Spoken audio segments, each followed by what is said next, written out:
The first thing people remembered was the sound of laughter drifting through the community hall long after the candles were supposed to be blown out.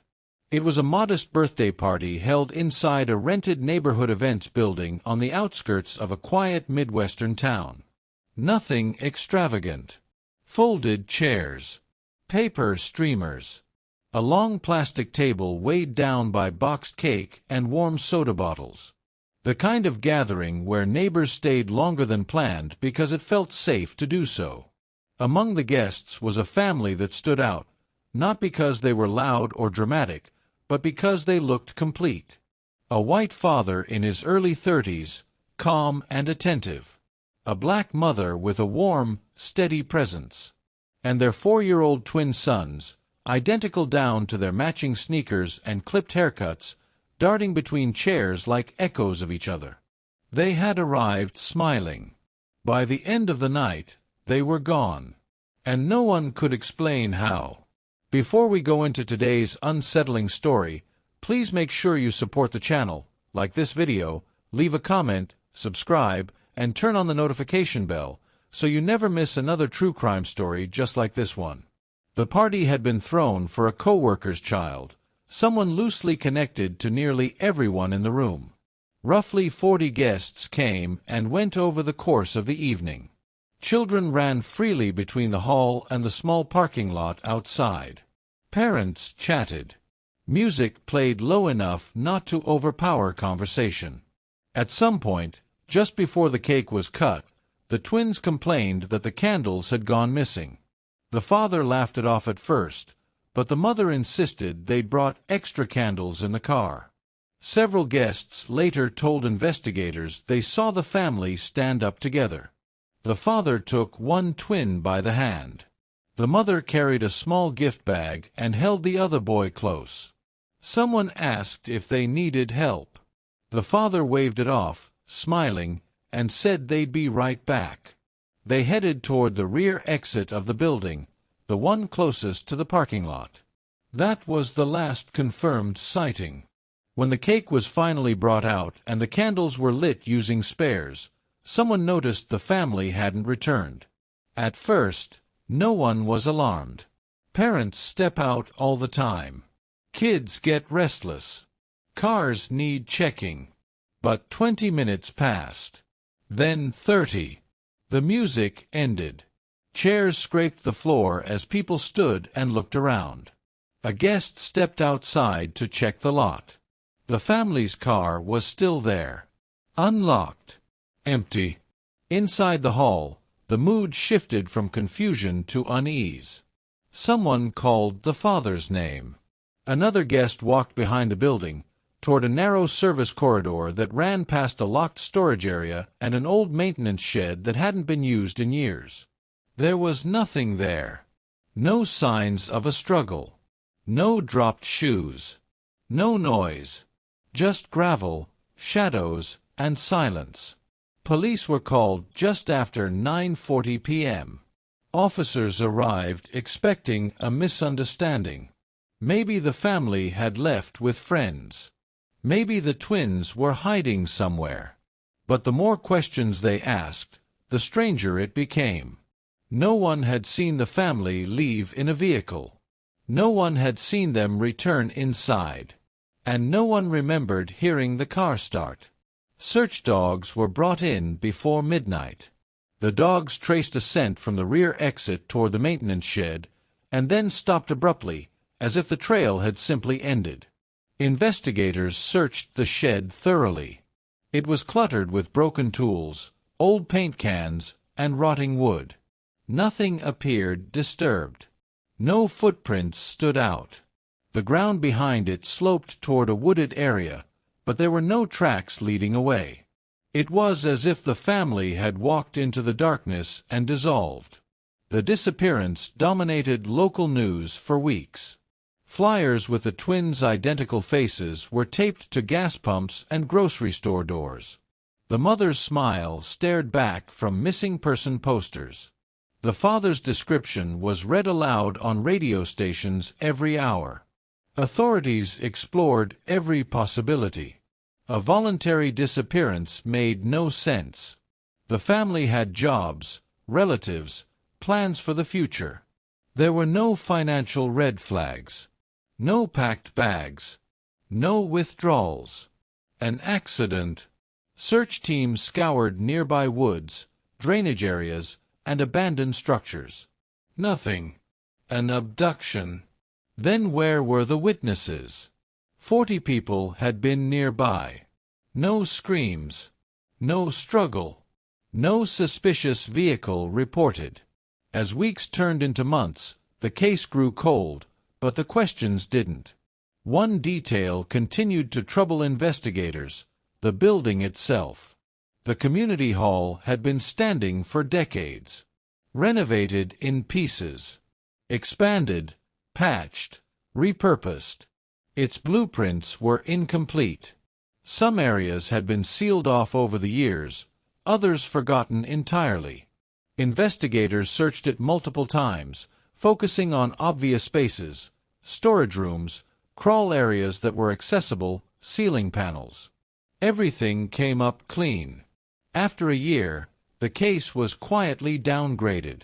Leads dried up. Tips slowed. Detectives rotated off. But the family was never officially declared dead. For 20 years, their disappearance lived in an uncomfortable space between rumor and unresolved truth. Locals whispered theories. Some claimed the family had been targeted. Others believed the building itself held secrets no one had uncovered. The community hall continued to operate for years afterward, though attendance dropped. Parents were uneasy letting their children roam its halls. Eventually, the city stopped funding repairs. The building aged poorly. By the time it was scheduled for demolition, it was no more than a boarded-up shell, windows cracked, paint peeling, the parking lot swallowed by weeds.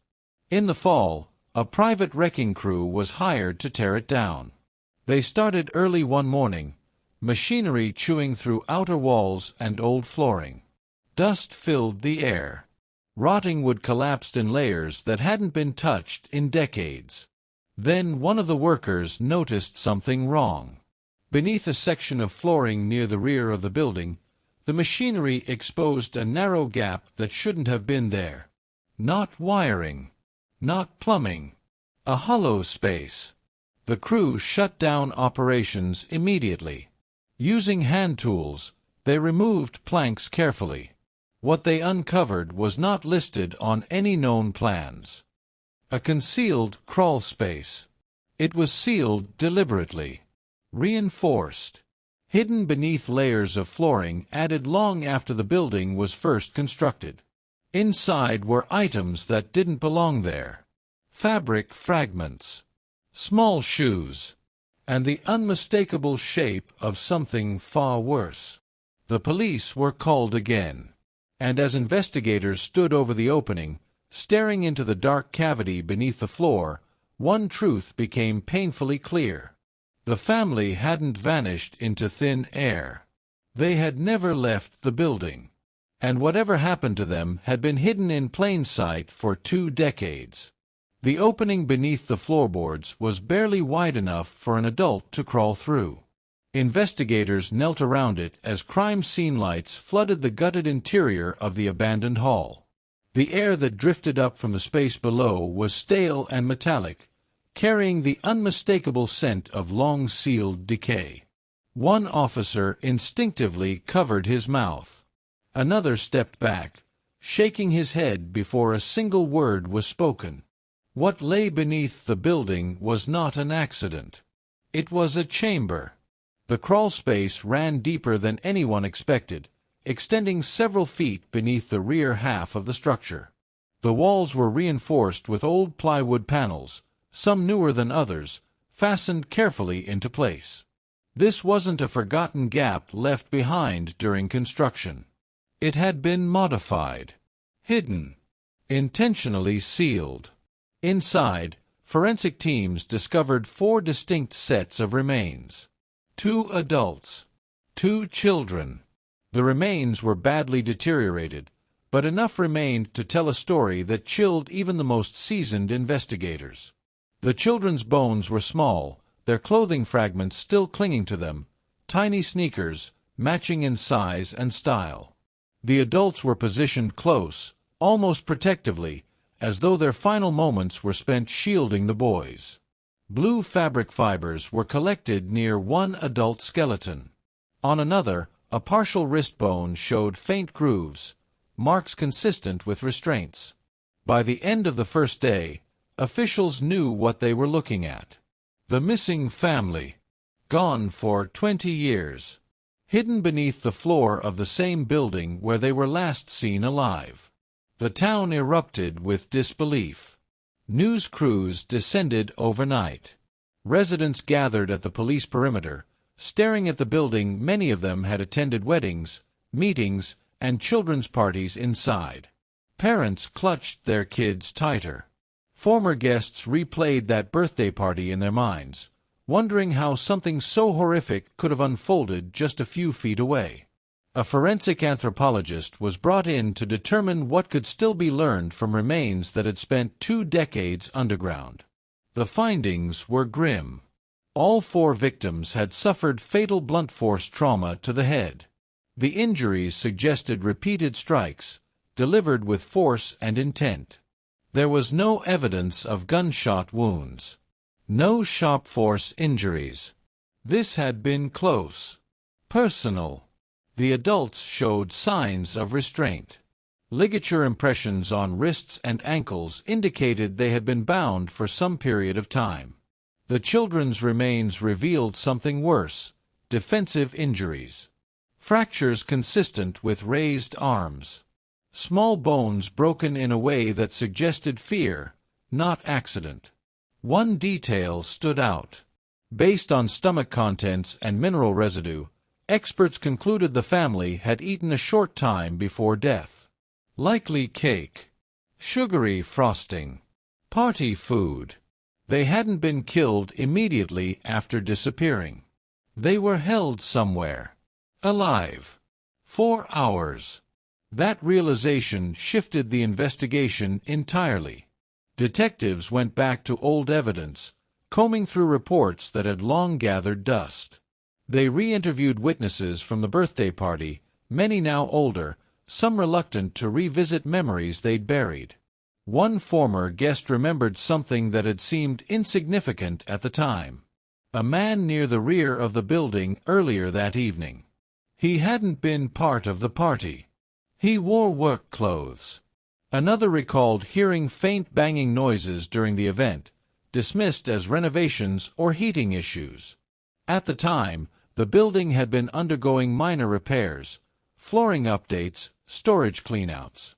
Maintenance. That word surfaced again and again. Records showed that in the months leading up to the party, a small renovation project had taken place inside the hall. A temporary worker had been brought in to assist with structural fixes. He wasn't a contractor anyone recognized. Paid in cash. Listed briefly in city paperwork, then gone. One name appeared.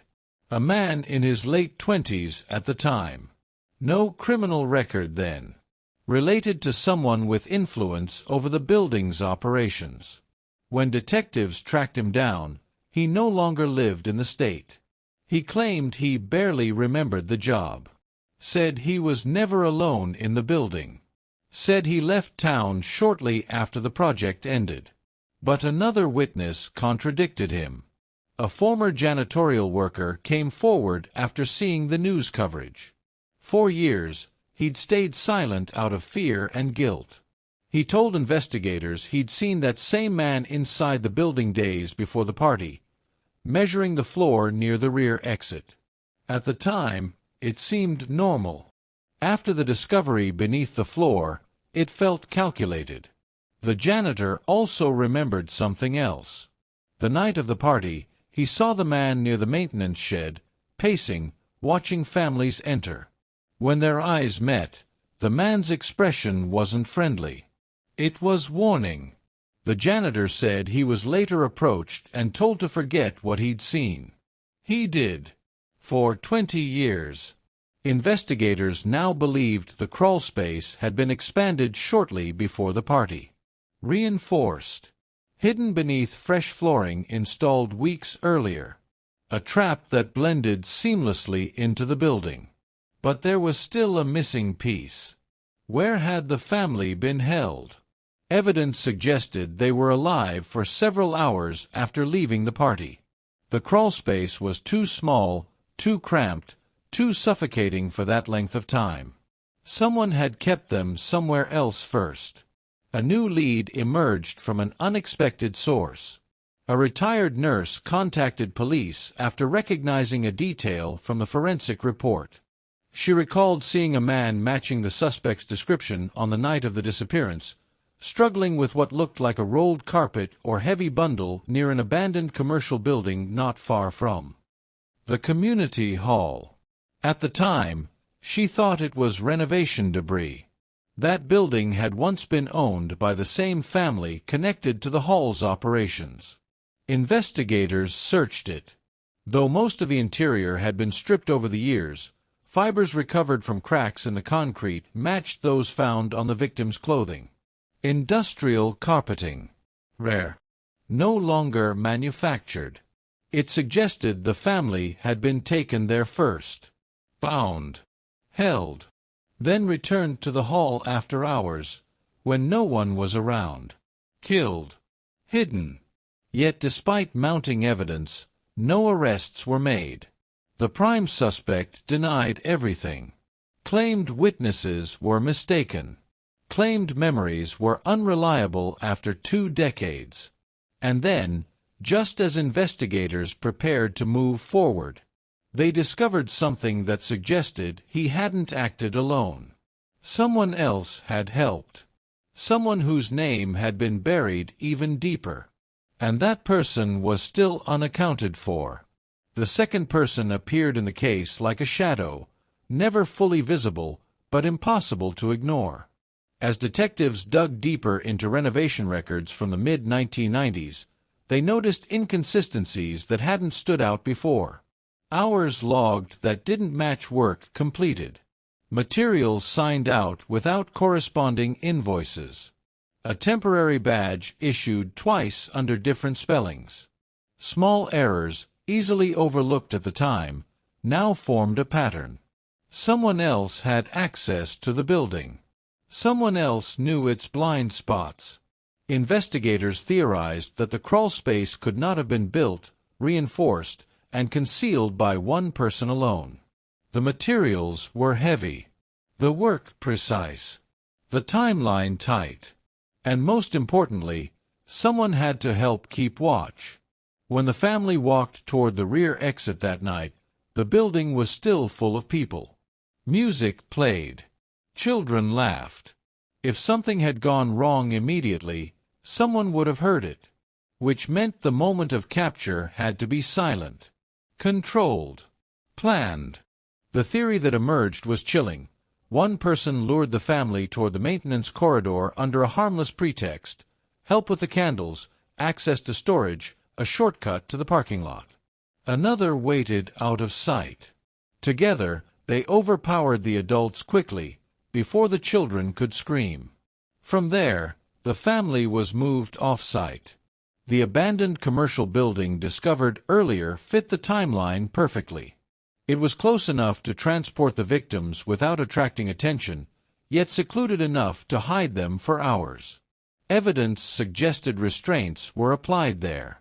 Food residue indicated the children were kept alive longer than the adults, an unbearable detail investigators struggled to put into words. The return to the community hall would have happened late that night, long after the party ended. With no witnesses. With no noise. The crawlspace had been prepared in advance, its opening concealed beneath flooring designed to be removed and replaced quickly. Once the victims were placed inside, the floorboards went back into position, sealing the truth beneath layers of wood, dust, and time. The second person, detectives believed, was responsible for that final step. Someone familiar enough with the building to restore it perfectly. Someone who vanished from city records not long after. When investigators followed the paper trail, it led to a dead end, on purpose. The second worker had used borrowed identification, a temporary address, a phone number that no longer existed. Even fingerprints taken decades later failed to match anything on file. It was as if this person had never existed. The case stalled again, but this time not from lack of evidence. From lack of proof strong enough to hold in court. The primary suspect was brought in for questioning multiple times. Each interview was calm, calculated. He acknowledged being at the building weeks before the party, denied being there that night, dismissed witness accounts as faulty memories shaped by media coverage. When confronted with forensic timelines, he remained unmoved. No confession came. No breakdown. No slip. Prosecutors hesitated. The case relied heavily on circumstantial evidence and decades-old recollections. The second person, who could have corroborated or contradicted everything, remained unidentified. Without them, the story could not be closed. Years passed. The community hall was demolished completely, its debris hauled away, the land sold for redevelopment. The crawl space, once hidden, existed only in photographs and reports. The family finally received a burial. A headstone was placed with all 4 names engraved together. No dates of death, only the year they disappeared and the year they were found. For many locals, that should have been the end. But for investigators, the questions never stopped. Why that family? Why a birthday party? Why take the risk of abducting 4 people from a public place? One theory lingered: opportunity over motive. The family had been noticed weeks earlier. Their routines observed. The party provided cover. Noise. Chaos.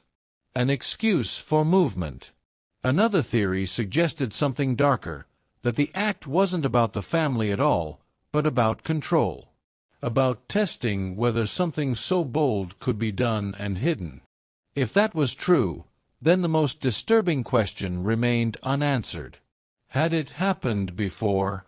Or was it meant to happen again? The second person was never found. The primary suspect lived out the rest of his life under a cloud of suspicion, questioned but never charged. When he died, he took whatever he knew with him. And somewhere, perhaps in another state, another town, under another name, the person who helped seal that floor may still be alive, carrying a secret that stayed buried for 20 years. A secret that nearly stayed buried forever. The case remains officially unsolved. But the truth is no longer hidden. And the building that once swallowed a family's last moments stands as a warning that sometimes the most horrifying crimes don't happen in darkness. They happen surrounded by laughter, with witnesses nearby, and silence doing the rest. Do you believe there was more than one person involved that night? Was the disappearance planned long before the birthday party? Or was it a crime of opportunity that spiraled out of control? And do you think the second person responsible is still out there today, living under a different name? Let me know your thoughts in the comments. I read every single one, and your theories might uncover details others missed. If stories like this keep you watching till the very end, please support the channel by liking this video, sharing it with other true crime fans, and subscribing so you don't miss the next investigation. And don't forget to turn on the notification bell, because the next story might be even more disturbing than this one.